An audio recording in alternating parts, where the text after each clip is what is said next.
You can sense it the moment they walk into the room. They don't try to impress anyone. They don't rush to speak. They don't demand to be seen. And yet, somehow, everyone feels their presence. There's something magnetic about a man who doesn't need anything from you. He isn't cold or distant. He's simply free. Free from the need to be admired. Free from the fear of being ignored. Free from the constant hunger that drives most men. Most people live trapped between desire and disappointment.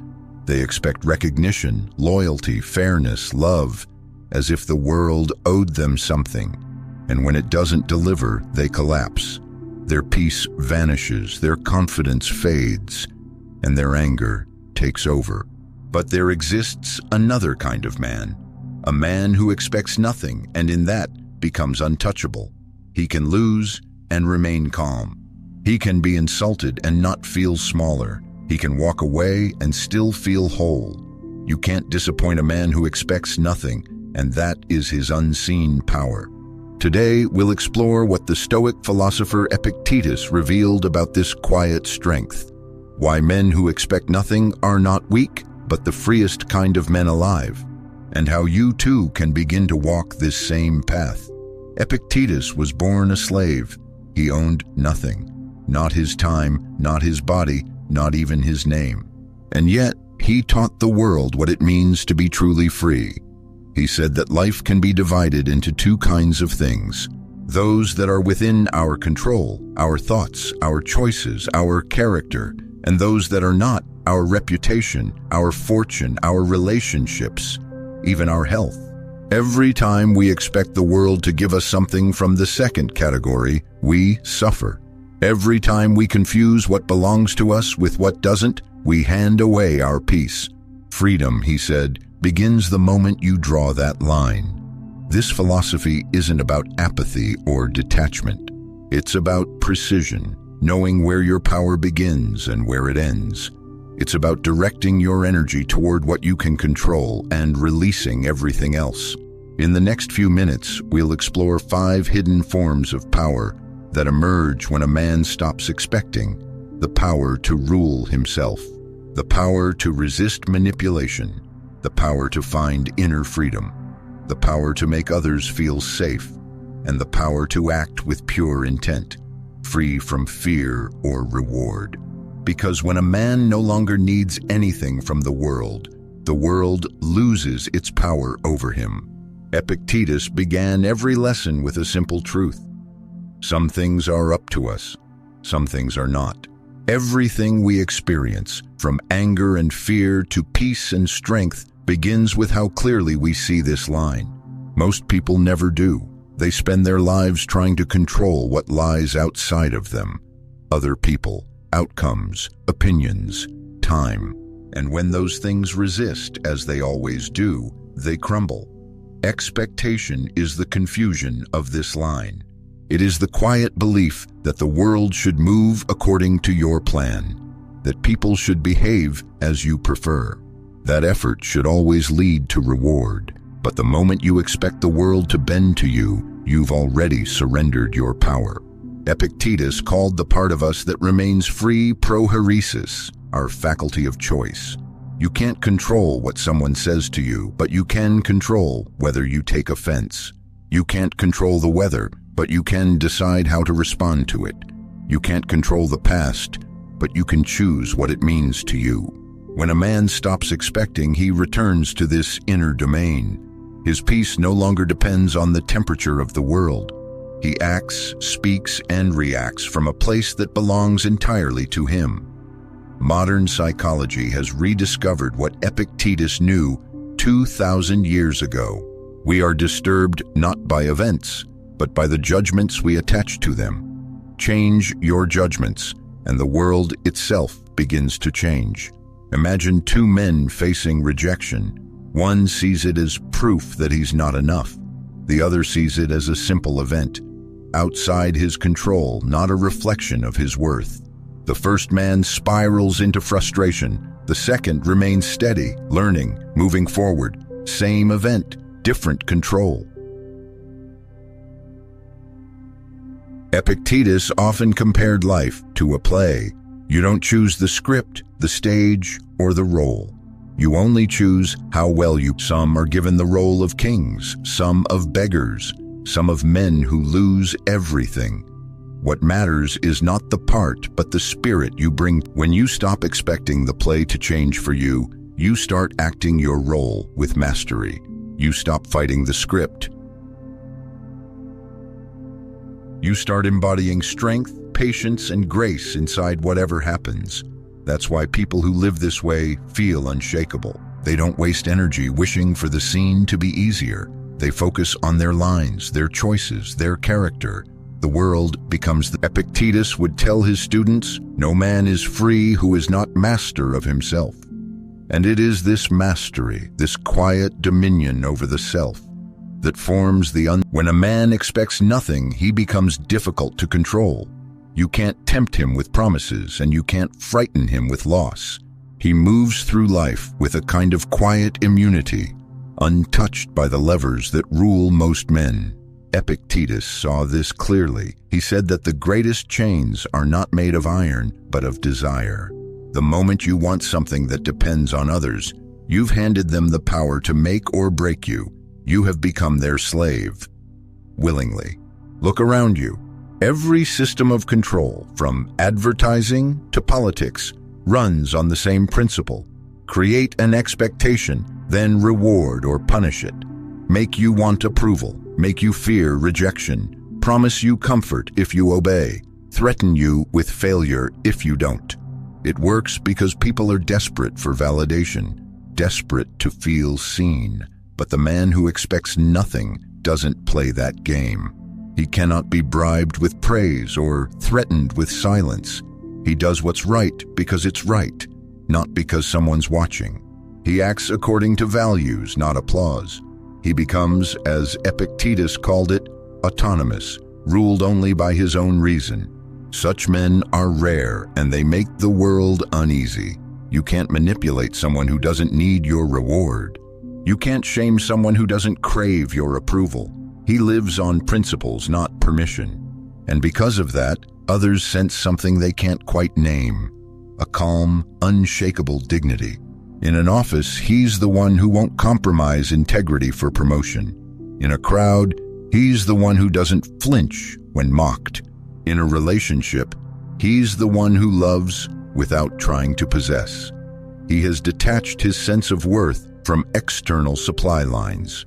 And that's what makes him powerful. His peace can't be bought. His anger can't be provoked. His direction can't be sold. It's not that he avoids society. He simply participates without dependence. He can play the game of the world, but he knows it's a game. He can enjoy what comes, but he's not owned by it.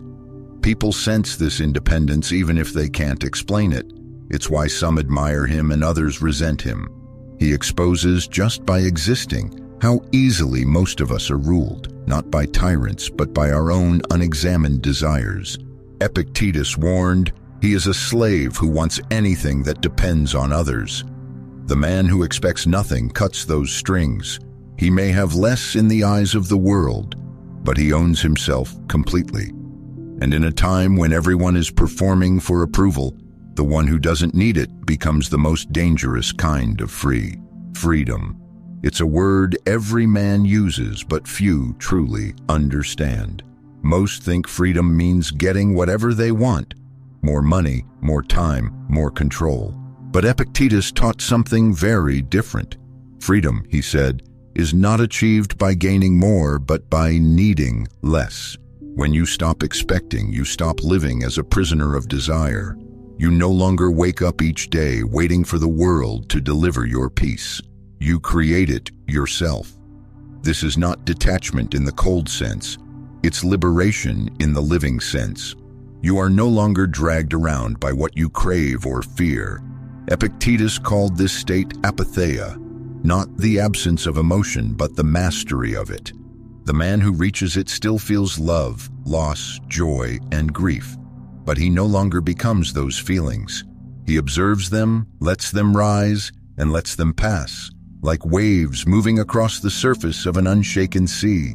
The modern world teaches the opposite. It tells you that happiness is outside of you, hidden in success, validation, or the next achievement. So men chase, collect, compare, and still feel restless. They confuse stimulation with peace. They confuse escape with freedom. But real freedom is quiet. It's the moment you realize that nothing outside of you can touch who you are inside. That even if you lose your job, your status, or your reputation, the part of you that chooses remains untouched. That's the part Epictetus called divine. The will that no man can enslave unless you let him. Think of a soldier who stands firm while the ground shakes beneath him. He doesn't know if victory is near or death is next, but his duty remains the same. He is free, not because he controls the outcome, but because he controls himself. His freedom is internal, unshaken by chaos. When you reach this state, life still tests you. Pain still comes and loss still hurts. But there's a difference. You no longer resist reality. You no longer demand it to be otherwise. And in that acceptance, peace begins.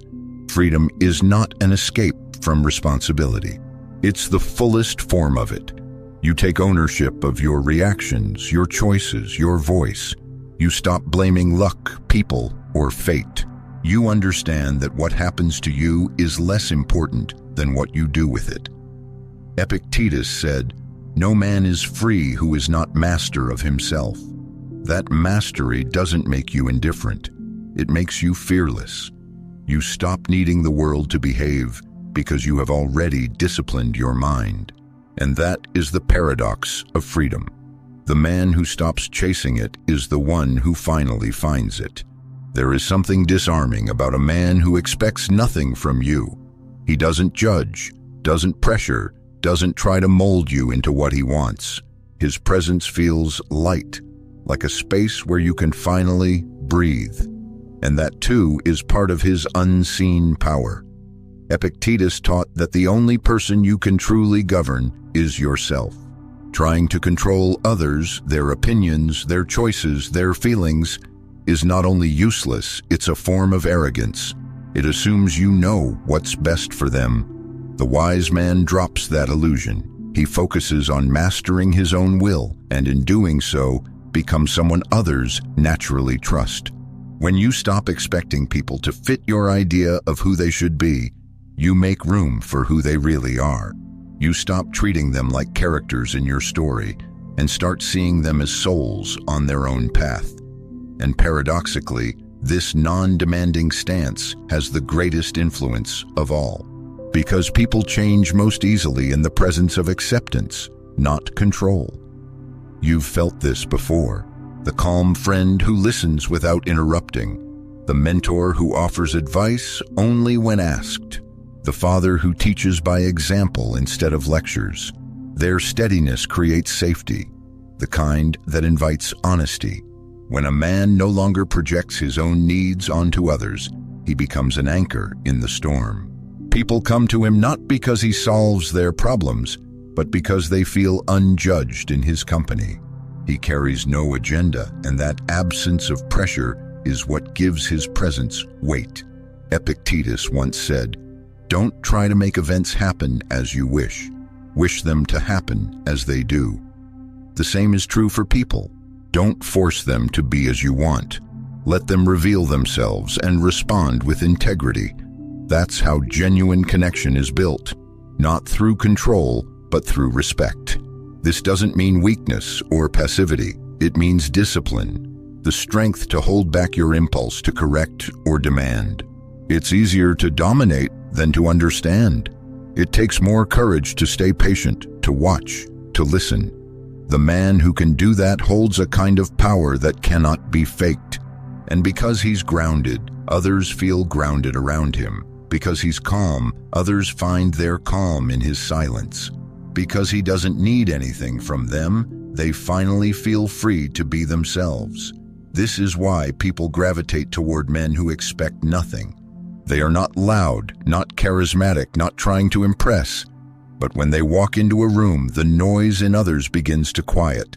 Their peace becomes contagious, and in a world addicted to control, the rare man who carries none, yet still holds order within himself, becomes something almost sacred. When a man expects nothing, his actions change. They become cleaner, lighter, and more precise. He no longer moves out of fear or from the hunger for reward. He acts because it's the right thing to do, not because someone will see it. Epictetus said, "Don't ask that events happen as you wish, but wish them to happen as they do." The Stoic does not wait for the world to align with his plan. He simply does what the moment requires, then accepts the outcome. In that acceptance, his action becomes pure, stripped of vanity and anxiety. Expectation poisons action. It turns work into a transaction, art into performance, virtue into calculation. You begin to move, not because you must, but because you want to be noticed. You chase applause instead of excellence, and that is why most men burn out. They confuse effort with control. But when you remove expectation, you return to flow. You stop asking, "Will this pay off?" and start asking, "Is this right?" The work becomes its own reward. Time slows, focus deepens, the noise in your head fades until only the task remains. A man who lives this way can build empires or raise children. The principle is the same. He gives himself fully to what he does, then lets it go. He doesn't cling to results because results are never fully his. He owns only the effort, the integrity behind each move. In this, he discovers something paradoxical. When he stops grasping for success, success comes more easily. When he stops forcing outcomes, his actions carry more impact. The purity of his intent amplifies his results. And because he's not driven by reward, he can keep going when others quit. You can see it in every master craftsman, every artist, every quiet leader. They work as if the act itself is sacred. They don't rush to finish, and they don't fear to fail. Failure to them is simply feedback, another step toward mastery. Epictetus would say that virtue is the only thing fully within our control. Everything else, wealth, fame, recognition, is indifferent. They come and go like the tide. The wise man acts from virtue, and in doing so, his life itself becomes art. This is why men who expect nothing are so effective. They're not weighed down by comparison or desperation. They don't stop when others lose interest, and they don't inflate when praised. Their energy flows, steady and silent. Their success is byproduct, not obsession. In the end, their secret is simple. They give everything, but need nothing. They move through the world untouched by its noise. And because of that, every action they take, no matter how small, carries the unmistakable signature of freedom. When you put all of this together, something remarkable emerges. A man who expects nothing becomes a man who owns himself completely. He is steady inside chaos, calm inside conflict, and generous without calculation. He no longer lives reacting to the world. He lives responding from within. Each of the powers we've explored flows into the next. Inner control leads to immunity from manipulation. Immunity gives birth to freedom. Freedom creates safety for others, and safety makes his actions pure. 5 layers of mastery that all point back to the same source, the ability to govern one's own mind. This sovereignty is not loud. It doesn't demand attention or authority. It radiates through restraint, through the absence of need. That is why it feels different. It is power without aggression, confidence without noise. Most men are trained to chase visible strength, wealth, dominance, reputation. But the rarest kind of strength is invisible. It's the quiet order a man carries inside himself. It's how he remains composed when others lose control. It's how he speaks slowly when others raise their voice. It's how he makes decisions not from impulse but from clarity. Epictetus would call this harmony with nature, living in alignment with reason and truth. And from that alignment comes a presence the world can feel, even if it doesn't understand. If you wish to walk this path, start small. Each day, check what truly belongs to you. Each week, speak one truth without fear. Each time you're provoked, breathe before you act. Because sovereignty isn't built in a moment. It's forged quietly in 1,000 small choices that no one sees. Until they do. Some might hear this and say, but isn't that indifference? Doesn't expecting nothing make you cold, detached, or easy to exploit? It's a fair question, but that's not what Epictetus meant. The man who expects nothing is not detached from life. He's fully engaged, just not enslaved. He still loves, still works, still fights for what matters. He simply does so without the chains of demand. His peace is not apathy, it's clarity. It's knowing the difference between caring and clinging. And as for being exploited, the truth is he's harder to use than anyone. You can't guilt him into submission. You can't flatter him into compromise. He sees manipulation for what it is and quietly steps aside. If you want to know whether this strength is real or a performance, watch what happens when life turns against him. When insulted, does he remain calm without arrogance?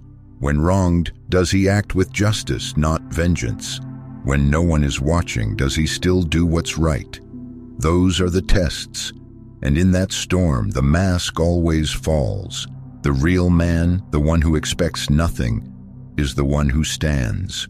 Epictetus once said, "It's not what happens to you, but how you respond that matters." Everything you've heard in this video comes back to that one sentence. The world will always shift beyond your control. People will disappoint you, plans will fail, fortune will turn. But none of that can touch the man who has mastered his response. The unseen power of men who expect nothing is not that they withdraw from life. It's that they engage with it on their own terms. They love without needing to be loved back. They work without demanding recognition.